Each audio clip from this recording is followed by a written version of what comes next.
यह कहानी सिर्फ एक क्रीम की नहीं, बल्कि भारत की स्वतंत्रता की लड़ाई की है। एक ऐसी क्रीम जो देश की आत्मनिर्भरता की पहचान बनी, एक ऐसा ब्रांड जिसने स्वदेशी आंदोलन को मजबूत किया, और एक ऐसे इंसान की जिसने अपने संघर्ष और जज्बे से अंग्रेजी हुकूमत को चुनौती दी। आइए जानते हैं गौरमोहन दत्ता और उनकी क्रीम बोरोलीन की प्रेरणादायक कहानी। साल था 1929। भारत में अंग्रेजों का शासन अपने चरम पर था। भारतीय बाजार विदेशी सामानों से भरे हुए थे और हर तरफ अंग्रेजी कंपनियों का दबदबा था। इन हालात में कोलकाता के एक युवा फार्मासिस्ट गौरमोहन दत्ता ने एक ऐसा सपना देखा जिसे पूरा करना किसी क्रांति से कम नहीं था। उनका सपना था एक ऐसी क्रीम बनाना जो न केवल भारतीयों की रोजमर्रा की जरूरतों को पूरा करे, बल्कि विदेशी उत्पादों पर हमारी निर्भरता को खत्म कर दे। यह उनकी लड़ाई थी भारत के स्वदेशी आंदोलन को मजबूत करने की। स्वदेशी आंदोलन भारत की आजादी की लड़ाई का एक अहम हिस्सा था। महात्मा गांधी और अन्य नेताओं ने विदेशी उत्पादों का बहिष्कार करने का आह्वान किया। गौरमोहन दत्ता इस आंदोलन से गहराई से प्रेरित थे। उन्होंने ठान लिया कि वो ऐसा उत्पाद बनाएंगे जो हर भारतीय को स्वदेशी पर गर्व महसूस कराए। इसी प्रेरणा से जन्म हुआ बोरोलीन का। बोरोलीन का नाम भी इसी आंदोलन को सलाम करता है।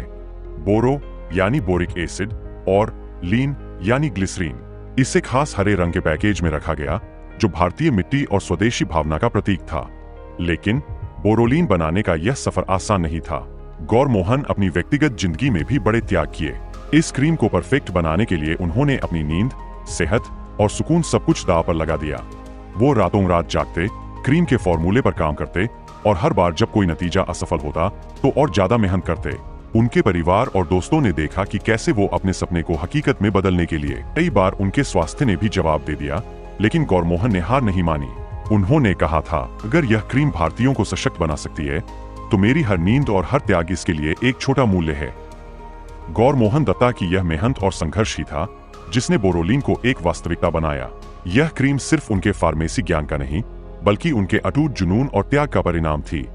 लेकिन अंग्रेजों ने भारतीय व्यवसायों को कुचलने के लिए हर संभव कोशिश की। गौरमोहन दत्ता की कंपनी पर भारी कर लगाए गए। भारतीय व्यापार को समर्थन देने वाली नीतियां अचानक वापस ले ली गईं।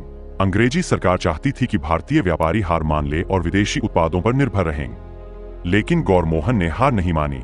उन्होंने कहा, यह क्रीम सिर्फ मेरा व्यवसाय नहीं है, यह हर भारतीय की आजादी का प्रतीक है। अगर हमें आजादी चाहिए तो हमें आत्मनिर्भर बनना होगा।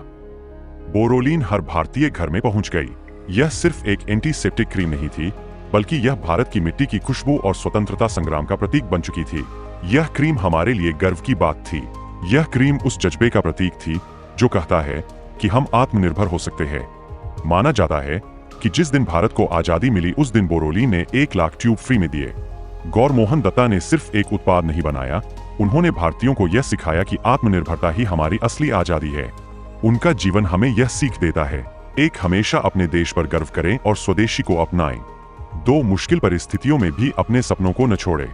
3, और हमेशा गुणवत्ता और सच्चाई को प्राथमिकता दें।